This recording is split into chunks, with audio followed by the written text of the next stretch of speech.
fresh round of clashes erupted on Friday in the city of Rochester in New York when hundreds of demonstrators marched to protest against the death of black man Daniel Prude in police custody earlier this year.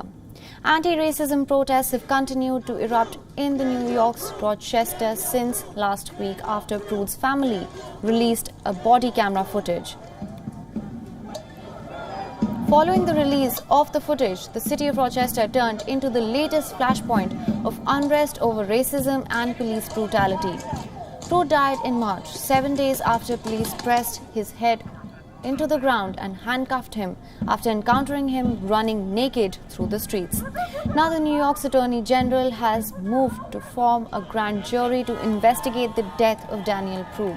The announcement comes as the city continues to witness protests for 4 consecutive nights in a row. Meanwhile, another heartland of the anti-racism protests in the US, Portland, has marked its 100th day of demonstrations.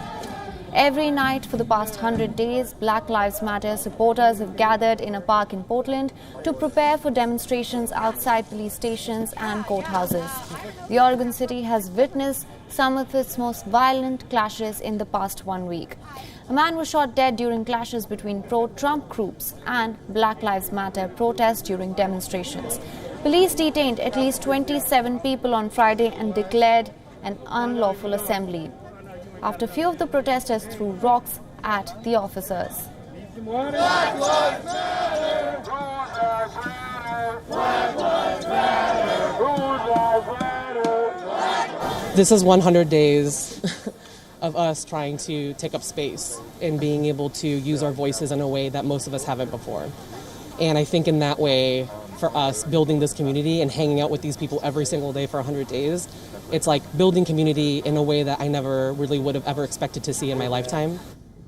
Another U.S. city of Louisville in Kentucky was also tense on Saturday as riot police flooded the streets to keep rallies of opposing armed protesters, some in favor of the Black Lives Matter movement and some against it, separate from one another. Anti-racism protesters, including about 200 armed members from the black militia group called NFAC, marched to the Churchill Downs track on Saturday, demanding cancellation of the historic Kentucky Derby horse race in Louisville. Louisville has emerged as one of the latest epicenter of anti-racism protests in the U.S. Protests started to erupt following the death of Breonna Taylor, a black 26-year-old woman who was killed when the city's police burst into her apartment with a no-knock arrest warrant in March.